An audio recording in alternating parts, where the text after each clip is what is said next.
कल आपने श्रवण किया लंका कांड। प्रभु राम प्रस्थान करे, कहाँ पहुँच गए? त्रिवेणी के संगम पर स्नान कर रहे हैं, ध्यान कर रहे हैं, बंदन कर रहे हैं, ब्राह्मणों को दान कर रहे हैं।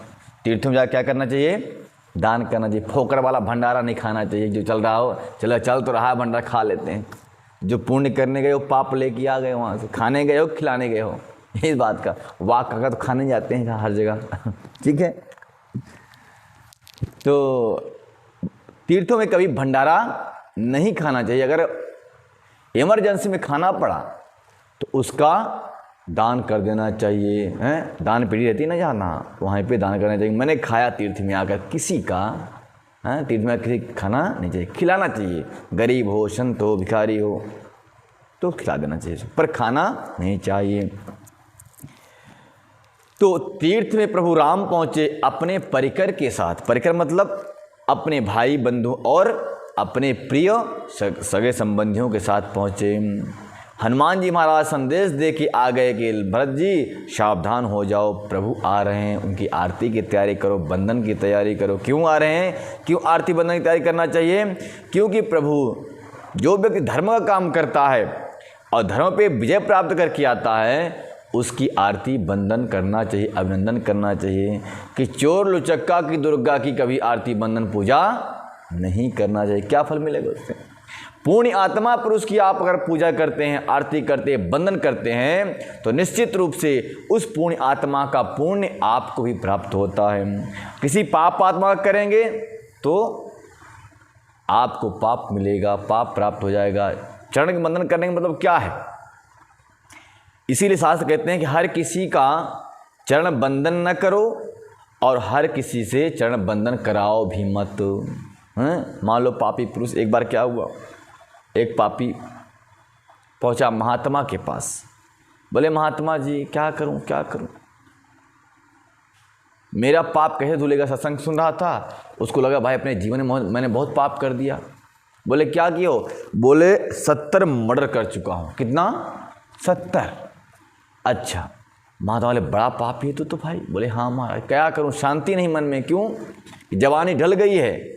अब जब हमारे पेट में लीवर खराब होता है, घुटने में दर्द होता है, असही दर्द कमर में होता है महाराज, कानों में सुनाई नहीं पड़ता, दिखाई भी नहीं पड़ता, तब मुझे उस पाप की याद आती है कि मैंने कितना अपने जवानी में पाप कर दिया, क्या क्या कुकर्म किया।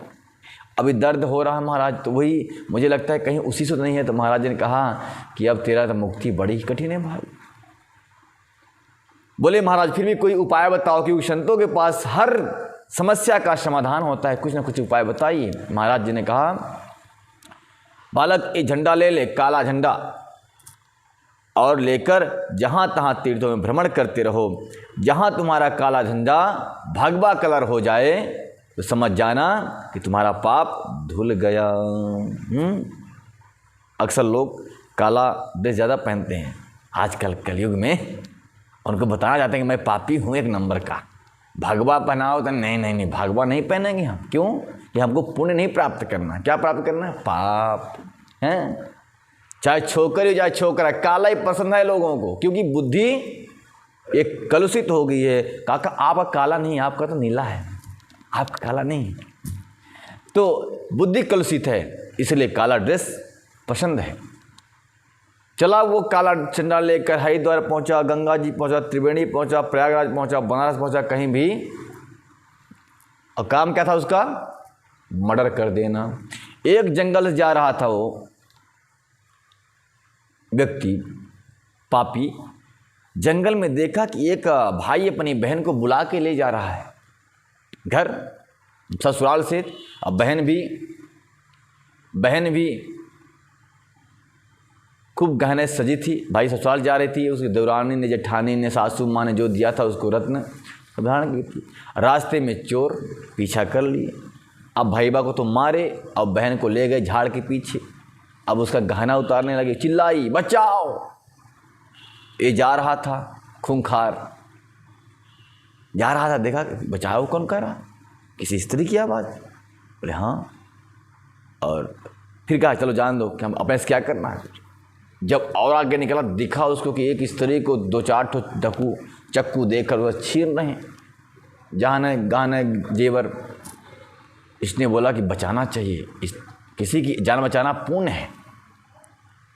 बोला बचाने में फिर और लफड़ा होगा, मार मूर कहीं दूँगा तो और पाप तो चढ़ाइए और पाप हो जाए। झंडा को देखा, झंडा काला नहीं, काला एक काला था। अब बोला मैं अकेला, ये 5 इधर है, 5 उधर, उसके भाई के पास 10 हैं, ये क्या करूं। आगे बढ़ा, भाई बोला बचाओ, बहन बोली बचाओ। इससे रहा नहीं गा, ये अपने उस जवानी में पहुंचा। इसको टेक्निक मालूम था कैसे मारना है। दौड़ा लेकर और दौड़ा वहाँ पर, झंडा लेकर, झंडा साइड में रखा और 10 के राम नाम सत्य कर दिया तत्क्षण में ही। इसको स्टाइल मालूम थी, टिक मालूम था कहे चक्कू मारना है। मार के 10 को समाप्त कर दिया। उस अबला की इज्जत बची, गहना भी बचा और भाई की जान बच गई। अब पछताने लगा, भगवान 70 मर्डर करने के बाद भी मैं पाप भोग रहा था, 10 और हो गए, 80 हो गया। अब ये पाप कहाँ धोऊंगा। नीचे देख रहा है, सर पटक रहा है। जैसे ऊपर देखा तो उसका झंडा भगवा हो गया। ये भगवा हो गया, बड़ा प्रसन्न हुआ। अरे महाराज बड़ा सुंदर, सौभाग्य की बात। दौड़ा अपने गुरुजी के पास पहुंचा। गुरुजी। बोले क्या हुआ। बोले हमारा पाप धुल गया, झंडा तो भगवा हो गया। बोले कहाँ पर धुला, कौन से घाट पे। बोला क्या बताएं महाराज, बताने में शर्म आती, पर धुल तो गया।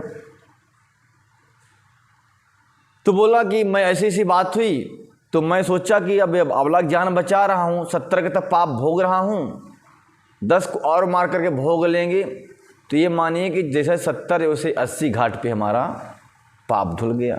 ऐसा मैंने सोचा, जैसे 70 वैसे 80, चलो देख लेते हैं।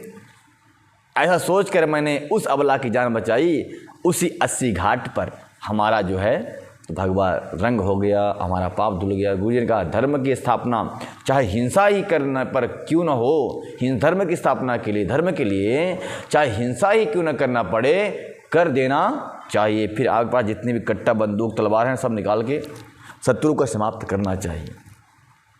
क्योंकि धर्म में रक्षा, जो धर्म की रक्षा करता है, धर्म उसकी रक्षा करता है। मर्यादा में रहने वाले श्री राम जी, मर्यादा पुरुषोत्तम मैंने मर्यादा तोड़ते नहीं, लेकिन फिर भी आवश्यकता पड़ी धर्म के लिए। ब्राह्मण कुल में जन्मने वाले रावण का संहार तो किया ना, अपने सामने ही किसी स्त्री का तो नाक कान कटवाया ना। क्यों, धर्म की स्थापना के लिए एक कर देना चाहिए, धर्म की स्थापना के लिए हिंसा करना चाहिए। अहिंसा परमो धर्मा, धर्म हिंसा तथैव च। कहते अहिंसा तो परम धर्म है, लेकिन धर्म के लिए हिंसा जायज है और नाजायज नहीं है। बोल मर्यादा पुरुषोत्तम श्री राम की। ऐसे पूर्ण प्राप्त व्यक्ति का, ऐसे पूर्ण आत्माओं का चरण बंधन करना चाहिए जो धर्म की स्थापना करते हैं, संलग्न रहते हैं। किसी नेता वोता को हार पहनाने से कोई फायदा क्या मिलेगा, बता दो, कुछ मिलने वाला नहीं है। इसलिए भगवान को हार पहनाओ, संतों को हार पहनाओ, माता पिता को हार पहनाओ, अपने गुरुजनों को हार पहनाओ, वहाँ से कल्याण होने वाला है। बोल कृष्ण कन्हैया लाल की जय। धर्म की स्थापना इसी तरह से हुई। देखिए भगवान श्री कृष्ण जो बंसी बजाकर समस्त भक्तों को रिझाते थे, जब वक्त आया तो बंसी को छोड़कर उन्होंने सुदर्शन चक्र उठा लिया। क्यों उठाया भाई, तो धर्म के स्थापना के लिए चक्र उठाना भी आवश्यक है, शस्त्र उठाना भी आवश्यक है, इससे संकोच नहीं करना चाहिए। ठीक है। तो राम जी पहुँचे त्रिवेणी में, प्रयागराज में स्नान किया, वंदन किया, संतों का स्तवन किया, दान किया, धर्म किया। गोस्वामी जी बहुत सुंदर श्लोकों में वर्णन करते हैं कि देव की कंठव नीलम सूर्यवर विलास द्विप्रमादाब्ज चिन्हम शोभाडम पीतावस्त्रम सरसिजनयम सर्वदा सुप्रसन्नम प्राणो नराज चापम कपिकृन्तयुक्तम बंधूनां सेव्यमानं नौमिष्यं जानकी सम रघुवर मनुष्यं पुष्पकारुण्य रामम। बहुत सुंदर वर्णन करते हैं कि मोर के कंठ के आभा के समान हरिताभ नीलवर्ण देवताओं में श्रेष्ठ ब्राह्मण भृगु जी के चरण कमल से चिन्हित, ब्राह्मण भृगु जी का चरण कमल कहाँ है? राम जी के छाती पर। क्यों ऐसा? छाती पर उनका चरण चिन्ह क्यों है? विशेषता एक कथा सुना होगा आपने कि जब शास्त्रों में बड़े एक धर्म सभा हुई संतों की, संतों ने ये निर्णय किया कि किसको बड़ा माना जाए, शिव को, ब्रह्मा को या नारायण को। तो उस सभा में निर्णय लिया गया कि आप परीक्षण करो, पहले परीक्षा लो, जो परीक्षा में उत्तीर्ण हो उसी को उपाधि दे दो, सब श्रेष्ठ है। और जो परीक्षा में फेल हो जाए, जब पढ़ेगा नहीं तो फेल होगा कि नहीं होगा? होगा ना। जब पढ़ेगा नहीं तो फेल होगा। तो उपाधि देने के लिए चले भृगु जी को यहाँ पर्यवेक्षक बनाया गया। क्या बनाया गया? पर्यवेक्षक। पर्यवेक्षक मतलब क्या बोलते हैं? पैनल बोलते हैं। पैनल यानी चेकर। जैसे आप बैठे हो अपने एग्ज़ाम हॉल में, वहाँ पे एक पर्यवेक्षक होता है जो चेकिंग करने आता है। किसी के पास चुटका तो नहीं है, नहीं तो रेस्टिगेट कर देगा वो। पर भृगु जी को बनाया, भृगु जी पहुँचे, सबका परीक्षा लिया, सबको देखा ये फेल हो गए। तो अंतिम पहुँचे भगवान विष्णु के पास, वैकुंठ लोक में सो रहे थे, आराम कर रहे थे। देवी लक्ष्मी पांव दबा रही थी। किसके? अपने पति देवता की। हैं? लक्ष्मी क्या करती हैं? अपने पति की पांव दबाती हैं। और कुलक्षणी क्या करती हैं भाई? कुलक्षणी अपने पति को बिलना मारती हैं। याद रखना कभी। लक्ष्मी जैसी पत्नी अपने पति की सेवा करती है, लक्ष्मी के समान खुद को लक्ष्मी मानेगी तब पति की सेवा करेगी, और खुद को कुलक्षणी मानेगी तो पति का अपमान करेगी। तो लक्ष्मी जी चरण दबा रही थी, उसी मध्य में भृगु जी पहुँचे और अपने चरणों को उनके छाती पर धम्मती से मारा। पूरा ब्रह्मांड हिल गया। नारायण की छाती पर कोई लात मारने की चेष्टा की। लक्ष्मी जी बड़ी क्रोधित हुई। अरे हे भृगु, तुमने मेरे प्रीतम के छाती पर लात कैसे मारा मेरे सामने? आज मैं श्राप देती हूं कि ब्राह्मणों के घर में कभी नहीं जाऊंगी। लक्ष्मी जी ने श्राप दे दिया, ब्राह्मणों के घर में कभी जाऊंगी नहीं मैं। तब तक उठे नारायण और मर्दयन स्वयं पाणिनः। भागवत में श्लोक लिखा है कि स्वयं चक्रपाणी भगवान नारायण भृगु जी के लात लगने से छाती पर दौड़े और भृगु जी के पांव पकड़े और पांव को दबाने लगे। हे भृगु जी, बताओ तो सही, कहीं मेरे छाती की चपेट में आकर आपके चरणों में कोई चोट तो नहीं लगी?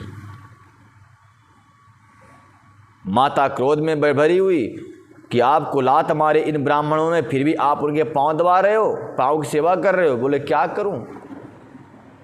ब्राह्मणों के चरण के अलावा मेरा कोई ठिकाना ही नहीं है। और हे देवी, जहाँ ब्राह्मण के चरण कमल पड़ते हैं मैं वहीं वास करता हूँ, और जहाँ मैं वास करता हूँ वहीं तुम भी वास की। पत्नी के पति के बिना पत्नी कोई रह नहीं सकती हैं। तो इसलिए जहाँ जिस घर में ब्राह्मणों का चरणों का आवागमन लगा रहता है, उस घर में अपूर्व लक्ष्मी अपने पति नारायण के साथ निवास करती हैं। उस घर में कभी धन संपदा की कमी नहीं पड़ती। दिनों दिन वह घर धन और लक्ष्मी से बढ़ता रहता है। भगवान नारायण ने कहा जहाँ ब्राह्मणों के चरण होंगे वहीं मैं हूँ। इसलिए वो चरण चिन्ह भगवान के नारायण की छाती पर, तो भगवान के अंशावतार हुए कौन? राम जी, भगवान के अवतार। इसलिए राम के भी छाती पर ब्राह्मण के चरण चिन्ह हैं। इसमें वेद गोस्वामी जी लिखते हैं कि ब्राह्मणों के चरण, ब्राह्मण भृगु के चरण कमलों से शोभित उनका वक्षस्थल शोभा से पूर्ण पीतांबरधारी कमल जैसे सुंदर नेत्र हैं प्रभु के। सदा परम प्रसन्न हाथों में बाण और धनुष धारण करने वाले, बानर समूह से युक्त और भाई लक्ष्मण से सेवित, स्तुत किए जाने योग्य जानकी जी, पति रघुकुल श्रेष्ठ, पुष्पक विमान पर सवार श्री रामचंद्र जी को मैं नमस्कार करता हूँ, प्रणाम करता हूँ। ऐसा श्री गोस्वामी जी ध्यान कर रहे हैं प्रभु का, नमस्कार कर रहे हैं। बहुत सुंदर बात है। कौशल सेन्द्र पदकंजल मंजुलौ कोमलांबज महेश बंदितौ जानकी कर सरोज लालितौ चिंतक मन भृंग श्रृंगिनौ।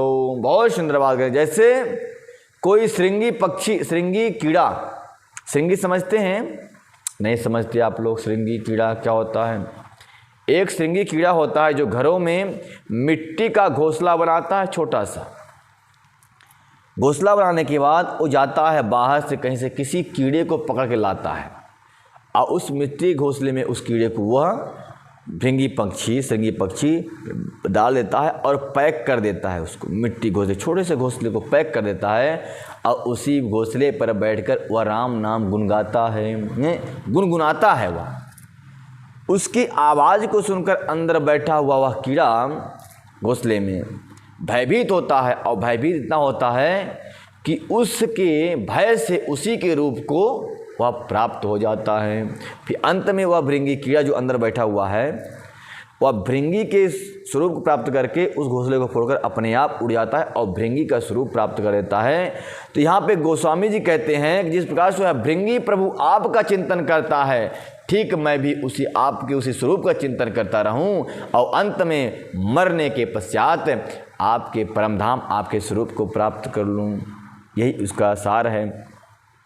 इंदान्दुंद गौर सुंदरम अंबिकापति भविष्ट सिद्धिम कारुण्य कलकंजुलोचनम नौमि शंकर मन मोचनम।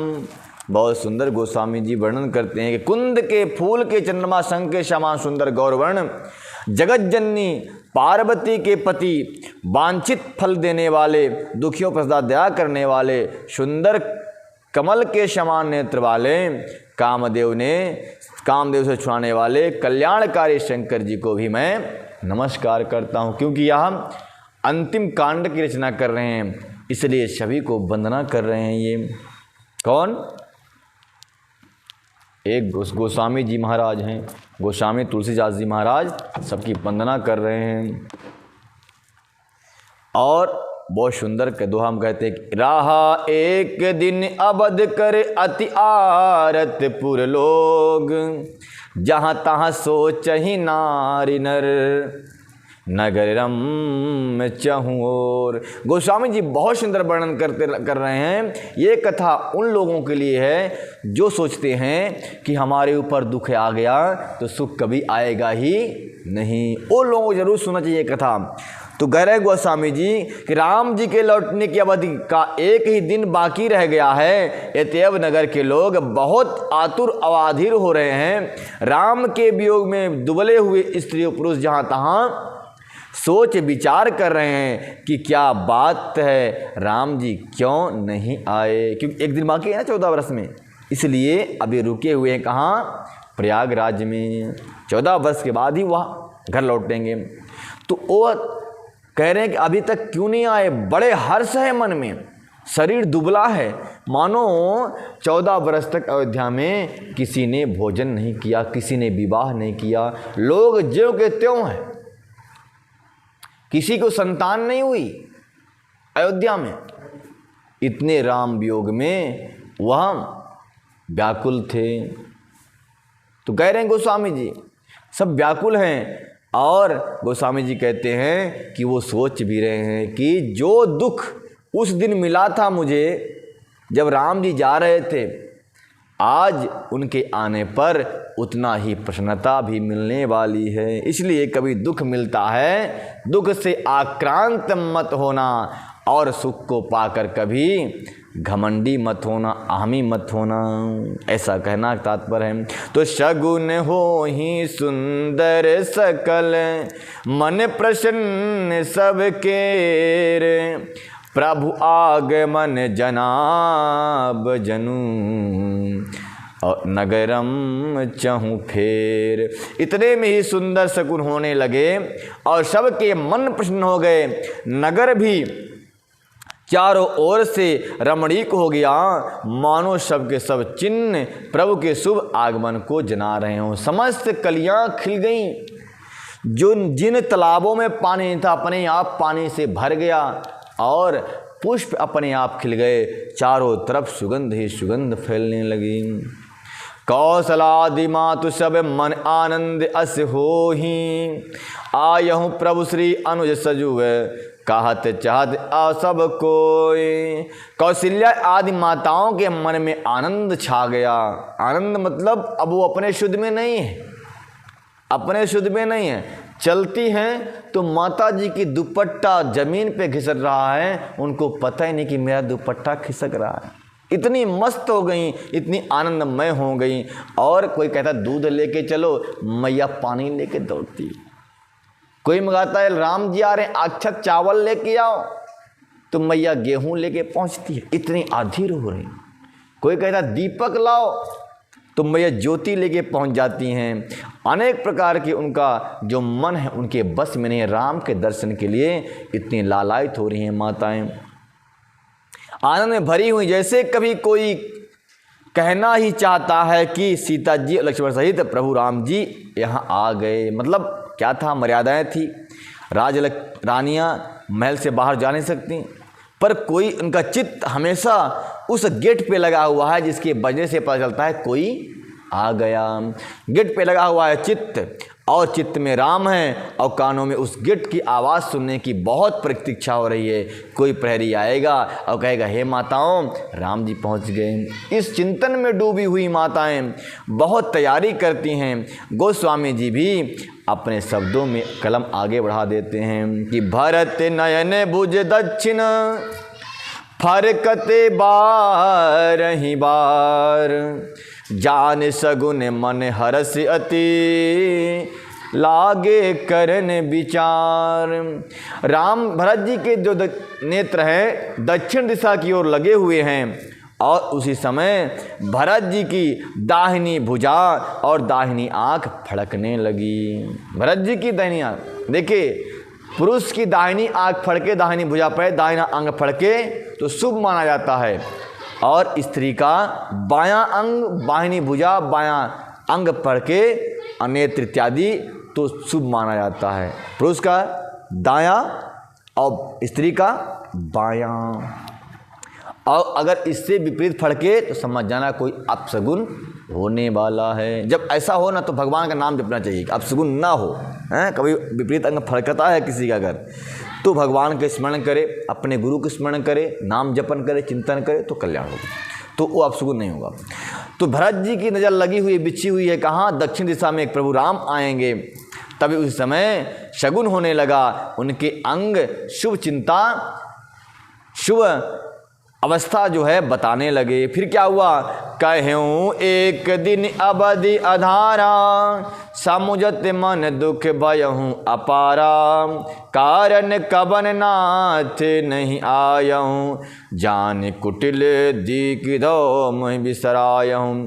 भरत जी कहते हैं प्रभु आपने कहा था एक दिन भी ज़्यादा नहीं होगा, लेकिन अभी तक क्यों नहीं आए, शाम हो गई, हे प्रभु कहीं आपने मुझे तो बिसरा तो नहीं दिया। ये सोचते हैं भरत जी, मन में अपार दुख से सोचते हैं क्या कारण हुआ, नाथ अभी तक नहीं आए, कहीं मुझे कुटिल जान करके त्याग तो नहीं कर दिया, ऐसे शंका है मन में। देखो एक सज्जन पुरुष बहुत सोचता है, और वह पॉजिटिव सोचता है। वो ये सोचता है, सिर्फ ये सोचता है कि मेरे द्वारा लेस मात्र भी सुई की नोक बराबर भी किसी को कष्ट नहीं होना चाहिए। स्वयं कष्ट सह लेगा लेकिन किसी को और कष्ट नहीं देगा। ये सज्जन पुरुष की पहचान है। और जो दूसरे को लूटने खसोटने में लगे हैं, महाराज लाओ मेरी तरफ, अपना उल्लू सीधा, तो सोई तो बड़ा ही है, बाद में बताया था ना आपको कि परिणाम बहुत भयंकर होगा। इसलिए किसी को कष्ट लेस मात्र भी सुई की नोक बराबर, अपनी मस्ती में मस्त रहो और किसी और को परेशान मत करो। अरे भरत जी हैं, ये सोचते हो कहीं मेरे कारण से तो प्रभु को दुख नहीं हुआ, इस बात से वो चिंतित दुखी हैं। ये बात से दुखी नहीं है कि मुझे ये जो संभालना पड़ रहा है, जिम्मेदारियां देखनी पड़ रही, इससे नहीं है। प्रभु को कहीं मेरे वजह से दुख तो नहीं हुआ। और राम भरत जी तब भी कहते कि प्रभु आपको जहाँ रहना है वहाँ रहो, आप अयोध्या में रहना चाहते हैं तो वहाँ रहो, वन में रहना चाहते हैं वहाँ रहो। हमें इस बात से दुख नहीं है, दुख इस बात से कहीं आपको मेरी वजह से कष्ट तो नहीं हो रहा। सज्जन पुरुष अक्सर ये कहा करते हैं कि मेरी वजह से किसी को कष्ट ना हो, और थोड़ा सा भी कष्ट लगता है मेरी वजह से किसी को बता दे भाई, तो सुधार करेंगे उसमें। परंतु मंदिर के नियम में सुधार नहीं करेंगे। मंदिर के नियम में जो बना हुआ कटघरे के अंदर प्रवेश नहीं करना है, यहाँ पे शक्कर नहीं डालना है, हनुमान जी के अंदर प्रवेश नहीं करना डायरेक्ट, ये तो नियम मंदिर का है, ये तो फॉलो करना है किसी को। परंतु वैसे सोचना चाहिए कि मेरी वजह से किसी को कष्ट ना पहुँचे, और हर व्यक्ति को ये जानना चाहिए कि कहना चाहिए, सोचना चाहिए और ऐसा बनाना चाहिए कि हमारे वजह से किसी भी जीव जंतु को कष्ट ना पहुँचे। और जो मार के जीवों को खा रहे हैं ना, तैयार रहना। जीवों को पकौड़ा बनाने वाले जब मरने के बाद नरक में भाई वहाँ बड़ी बड़ी कढ़ाई चढ़ी हुई हैं। जैसे नागपुर जिला है, नागपुर जिला, इतनी बड़ी कढ़ाई, कई लोग एक साथ पकौड़ा बन रहे हैं वहाँ। इसमें अब बताऊंगा मैं आपको, हालांकि मैं टाइम नहीं मिल पाती, नहीं बता देता। इसमें लिखा है क्या करें क्या ना करें, क्या खाएं क्या ना खाएं, कैसे लोगों के साथ रहें कैसे लोगों के साथ ना रहें, या समस्त वेदों और शास्त्रों का सार है इसमें। तो हम कई टाइम लेकर बताएंगे आपको तो क्या करना चाहिए क्या नहीं करना चाहिए, लेकिन आज बता देंगे लक्ष्मी की प्राप्ति का उपाय जरूर बताएंगे इसमें आपको। तो ऐसे भरत जी चिंतन कर रहे हैं, दुखी हो रहे हैं मन से, और कह रहे हैं कि हे प्रभु कहीं मेरी वजह से आप आए नहीं, कहीं हमारी वजह से दुख तो नहीं हुआ। तो आहा धन्य लक्ष्मण बड़े भागी, राम पदार बिंद अनुरागी, कपटी कुटिल मोहि प्रभु चीन्हा, ताते नाथ संग नहीं लीन्हा। भरत जी जब से राम जी वनवास गए हुए हैं तब से आज तक उनके लौटने के एक दिन बाकी है, तब भी भरत जी की आंखों में आंसू रो रहे हैं, बरस रहे हैं आंखों में आंसू, और दुखी मन से कह रहे हैं कि हमारे से अच्छा तो बड़भागी हुआ लक्ष्मण है जो भगवान राम के चरणों का अनुराग किया, उनके साथ वन को चला गया। और देखो कपटी कुटिल मोहि प्रभु चीन्हा, प्रभु ने चीन लिया कि मैं कपटी हूँ, कुटिल हूँ, इसीलिए तो हे नाथ अपने साथ मुझे नहीं ले गए। ऐसी अवस्था, बड़ी अद्भुत अवस्था है भरत जी की। गोस्वामी जी वर्णन करते हैं कि जो करनी समझो प्रभु मोरी, नहीं निस्तार कलप सत कोरी, जन अवगन प्रभु मान न काऊ, दीन बंधु अति मृदुल स्वभाव। भरत जी सपने में भी कभी अपराध नहीं कर सकते, अपराध तो मान किया है ना, परंतु वो अपने आप को दोषी मान रहे हैं। गोस्वामी जी कहते हैं कि बात भी ठीक ही है, क्योंकि भरत जी कह रहे हैं कि बात भी ठीक है, क्योंकि यदि प्रभु मेरी करनी पर ध्यान दे तो 100 करोड़ असंख्य कल्पों तक भी मेरा निस्तार छुटकारा नरक से नहीं होगा, नहीं हो सकता। क्यों? परंतु आशा इतनी भी है कि प्रभु सेवक का अवगुण कभी नहीं ध्यान देते, नहीं मानते। वो दीनबंधु है और अत्यंत ही कोमल स्वभाव है, वो किसी छोटे बड़े अपराध को ध्यान नहीं रखते, सबका कल्याण कर देते हैं। राम जी तो ऐसे हैं। अपराध कितना बड़ा किया रावण ने, अंत में क्या हुआ? प्रभु ने मारा जरूर, परंतु अंत में वह उसकी आत्मा निकली और प्रभु के मुख में प्रवेश कर गई और वह परम धाम चला गया, परम धाम दे दिया। बैठ जाओ। परम धाम दे दिया प्रभु को। स्थिति क्या हुई? तो भरत जी उस बात को याद कर रहे हैं कि जब ऐसे दयालु प्रभु हैं कि दिनों पर ऐसे कल्याण करते हैं, तो मेरे इस अपराध को जो धोखे से हुआ है तो उसको क्या क्षमा नहीं करेंगे? हो सकता है क्षमा करने, और क्षमा नहीं करेंगे तो कई असंख्य करोड़ कल्प तक, कल्प मतलब समझते हैं, एक कल्प मतलब सतयुग द्वापर त्रेता और कलयुग, जो बताया था मैं आपको। सतयुग द्वापर त्रेता कलयुग जब 71 बार बीतता है तब एक कल्प होता है, एक कल्प। तो कहले असंख्य करोड़ों कल्पों तक मेरा निस्तार नहीं होगा, नरक से मेरा उबारा नहीं होगा अगर प्रभु नहीं चाहेंगे तो। लेकिन फिर भी दीन बंधु हैं, अगर वो कृपा कर दे तो हमारा अपराध कुछ नहीं। ऐसे मान रहे, अपने मन में चिंतन कर रहे हैं, सिर्फ एक दिन आने की देरी हो रही तो ऐसा कर रहे हैं। फिर क्या कहें, गोस्वामी जी क्या कहते हैं, सुन लीजिए कि मोरे जिये भरोसे दृढ़ सोई, मिल ही राम सगुन शुभ होई, बीते अबधि रहति जो प्राणा, अधम कबन जग मोहि समाना।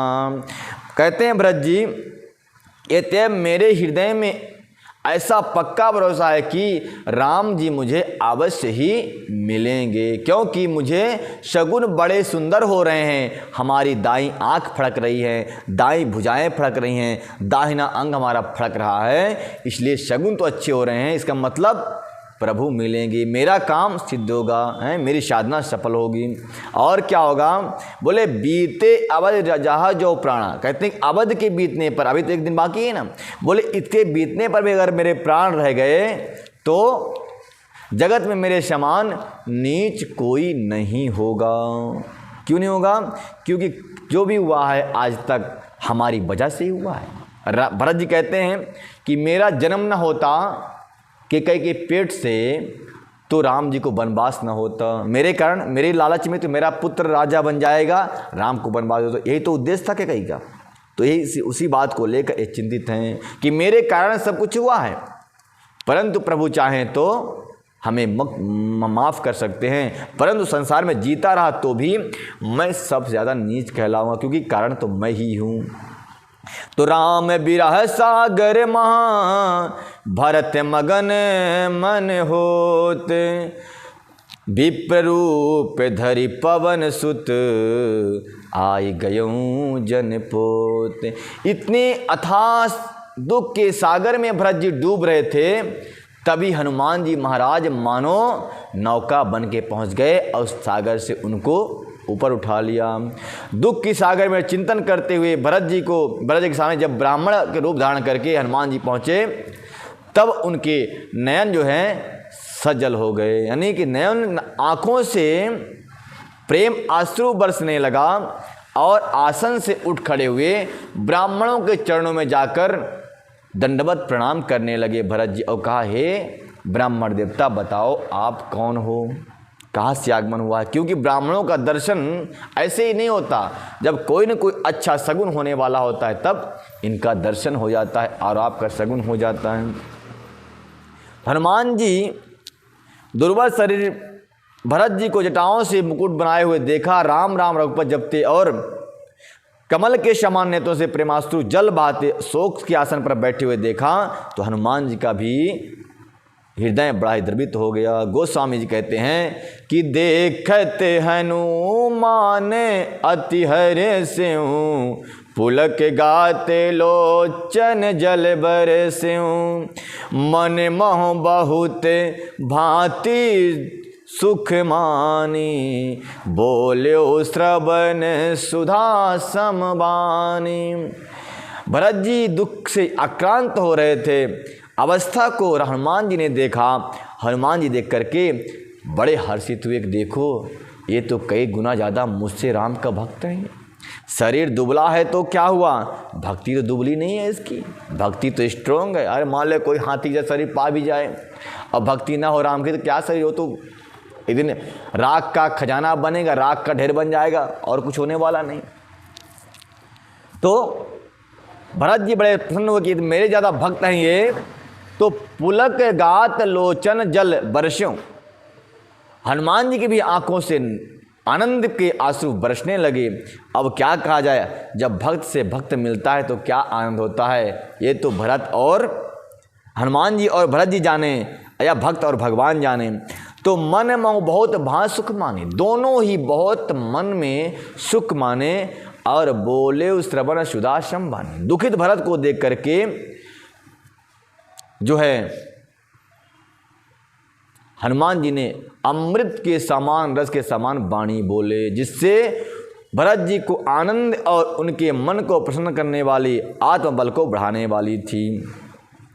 फिर क्या हुआ, जासु बिरह सोचहूँ दिनु राति, रटहूँ निरंतर गुण गण पाति, रघुकुल तिलक सुजन सुखदाता, आयहूँ कुशल देव मुनि त्राता।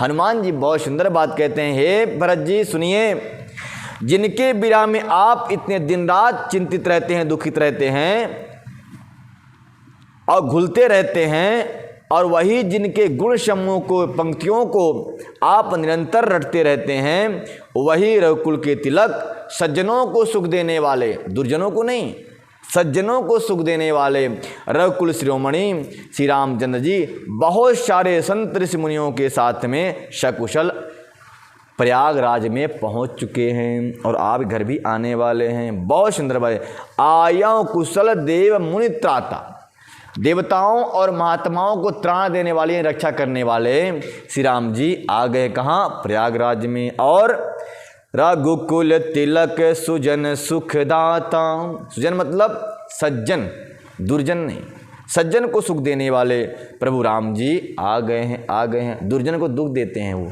हाँ, कब आंसू टपका दें कोई पता ही नहीं चलता।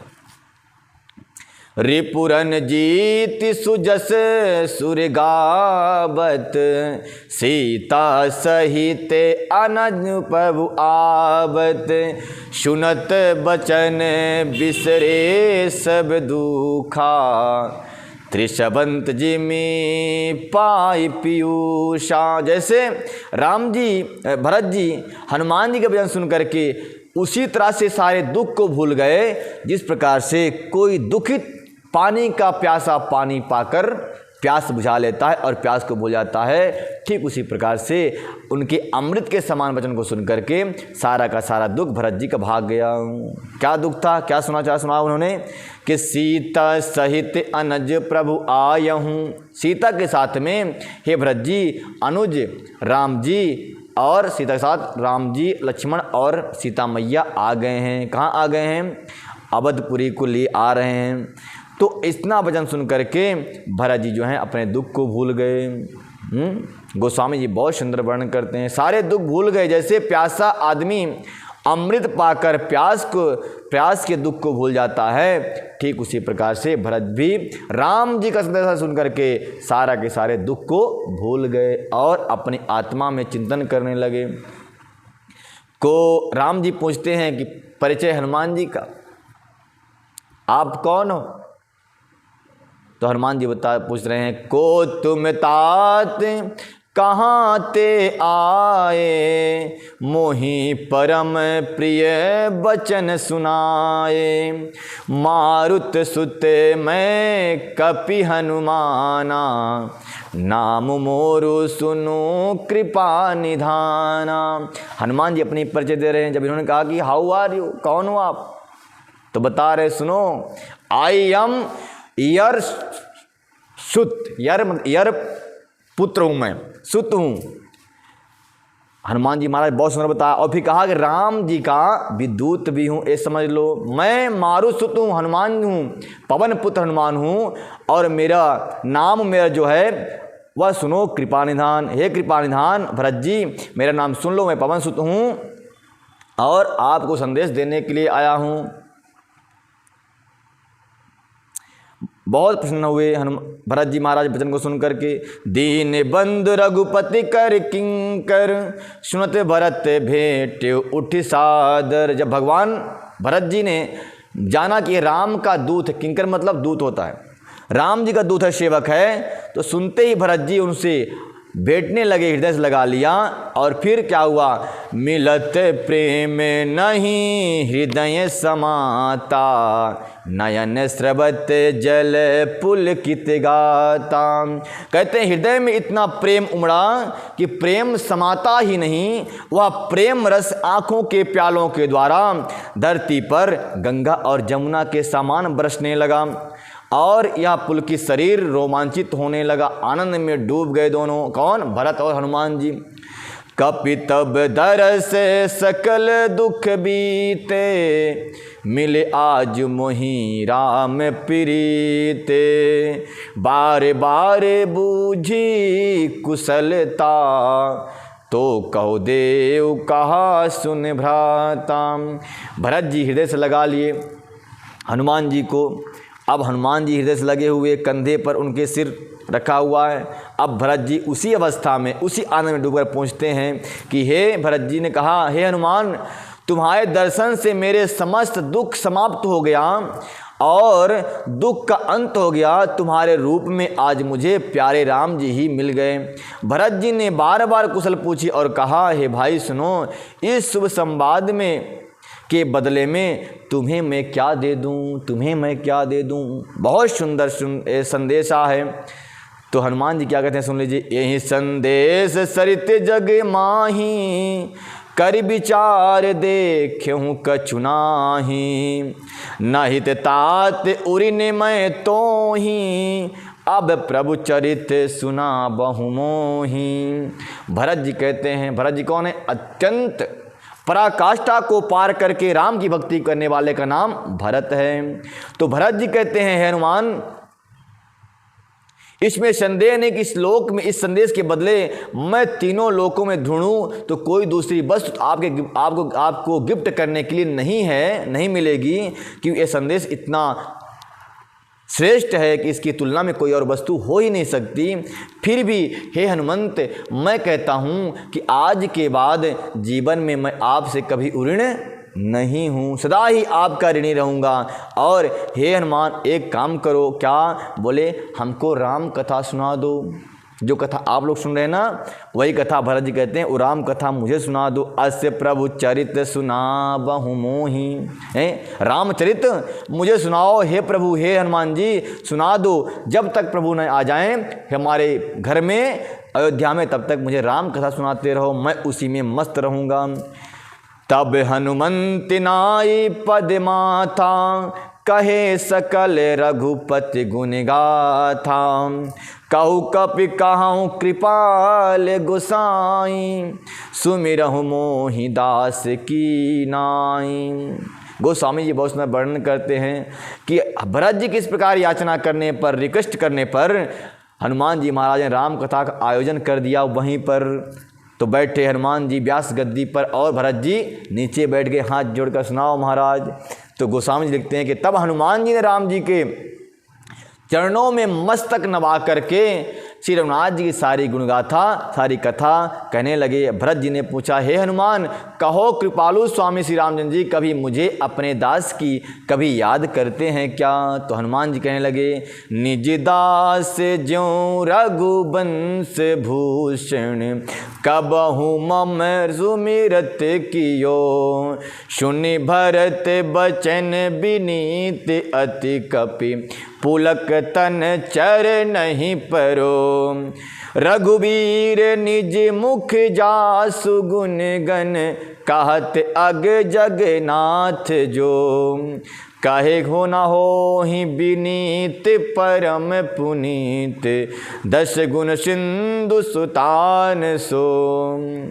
जब भरत जी ने कहा कि हे हनुमान जी, क्या प्रभु राम हमको कभी याद करते हैं? तो हनुमान जी महाराज तुरंत भरत जी के चरणों में लेट गए। बोले, हे भरत जी, आप ऐसा क्यों कहते हो? प्रभु राम तो हर एक सेकंड आपको ही याद करते रहते हैं। सुनी भरत बचन विनीत, अति कपि पुलक तन चरण परो। रघुवीर निज मुख जासु गुण गण, कहत अग जगन्नाथ जो। कहते हैं, हे भरत जी, रघुनाथ अपने मुख से ही स्वयं आपके गुणों के वर्णन करते रहते हैं, गुणों का गान करते रहते हैं और गुणों गान करते हुए कभी तृप्त नहीं होते, उत्तरोत्तर हो करते ही रहते हैं। कहे न हो ही विनीत परम पुनीत, सद्गुण सिंधु जो। और जो चराचर के स्वामी हैं वे रघुवीर अपने मुख से जिनके गुण समूह का वर्णन करते हैं, वे भरत जी ऐसे विनम्र पवित्र और सद्गुणों के समुद्र क्यों नहीं होंगे? राजा भरत जी इसमें क्या हैं? राजा हैं, परंतु हनुमान जी को पाकर उनके चरणों में से लेट गए, उनसे इस प्रकार से मिले मानो एक कुछ भी नहीं है, सज्जन भक्त ही है मात्र। तो हनुमान जी कह रहे हैं कि ऐसे प्रभु राम जिसका वर्णन अपने मुख से करें, ऐसा निर्मल हृदय उसका होना स्वाभाविक ही है, क्योंकि राम जी हैं जो समस्त ब्रह्मांड की रचना करते हैं और समस्त भक्तों का कल्याण करते हैं।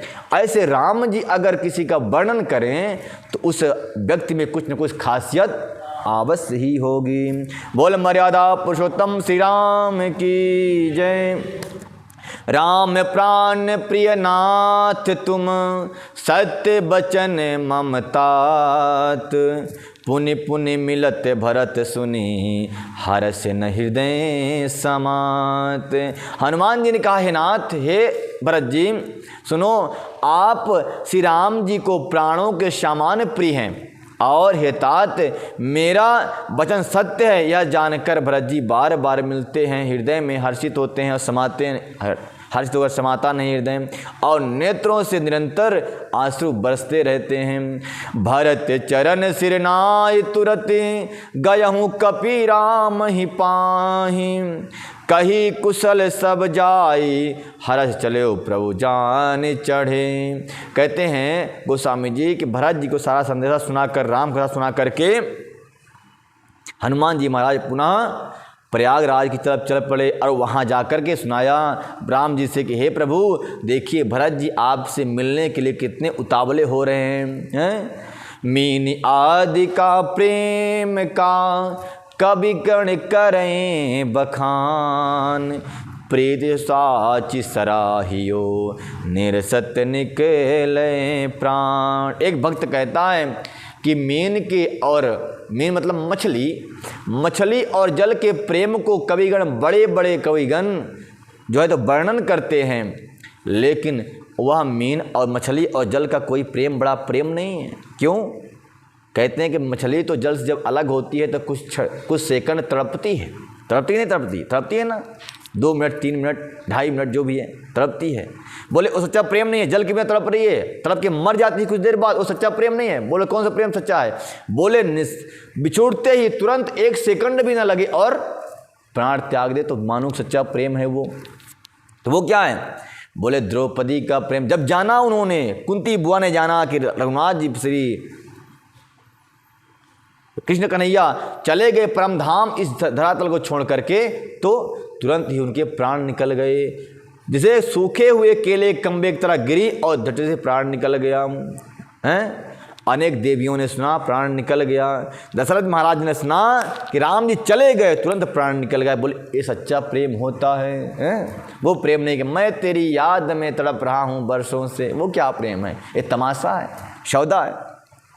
प्रेम तो होता है जो तुरंत ही प्राणों को त्याग दे, वो सच्चा प्रेम। तो कह रहे हैं यहाँ पे भरत, हे प्रभु, अगर एक दिन भी वादा से विलंब हुआ तो भरत जी तो अपने प्राणों को ओंठों पे लेकर बैठे हैं। अगर आपके दर्शन नहीं हुए तो प्राण चले जाएंगे, इसलिए आप विलंब मत करें प्रभु। और तुरंत ही राम जी ने कहा चलो, आदेश किया पुष्पक, चलो शीघ्र चलो, हमारे भरत जैसे भाई से मिलना है। तो मिला दूं भरत से भाई, मिला दूं क्या? चलो मिला देते हैं। सुनत सकल जननी उठी धाई, कही प्रभु कुशल भरत समुझाई, समाचार पुरवासी पाए, नर अरुणारि हर्ष पहि धाये। सुनते ही, खबर सुनते ही सब माताएं उठकर दौड़ पड़ी। भरत जी प्रभु के कुशल सुना करके सबको समझाया और नगरवासियों को यह समाचार पाया तो स्त्री पुरुष सभी हर्षित होकर के अपने घर में दीपदान करने लगे। प्रभु इसी गली से निकलने वाले हैं, तो बहुत सारी माताएं मिलकर के रंगोली डालने लगी रास्ते में। घी और दही के दिव्य कलश रास्ते में सजाए गए। सुंदर सुंदर सुंदर बहुत सुगंधित इत्र छिड़काव किया गया। यहाँ पे गोस्वामी जी वर्णन कर रहे हैं कि दधि दुर्बारोचन फल फूला, नभ तुलसी दल मंगल मूला, भरी भरी हेम थारी अभामिनी, गावत चली सिंधु सर रागिनी। बहुत सुंदर बात कहते हैं दही का कलश माताएं लेकर चली। दुर्बा का लेकर चली, रोचन चंदन लेकर चली, फल और फूल लेकर चली, नव तुलसी का दल, तुलसी के वृक्ष लेकर के चली रास्ते में सजाने के लिए। और क्या लेकर चली? बोले समस्त मंगलों का मूल लेकर चली, सुंदर सज के चली, और हाथों में थाली लेकर चली, पूजा की थाली। उसमें थाली में क्या भरा है? खाली थाली नहीं महाराज। बोले क्या? बोले रत्नों को लेकर चली हैं। और इतना नहीं, गुमसुम नहीं, उदास होकर नहीं, मस्त श्रृंगार करके और गीत गाते हुए कि आज अवध में आएंगे राम। अच्छी सुंदर गीत गा रही है, कल वो गीत आपको सुना देंगे। आज इतनी कथा, और तब तक के लिए जय जय श्री राधे श्याम।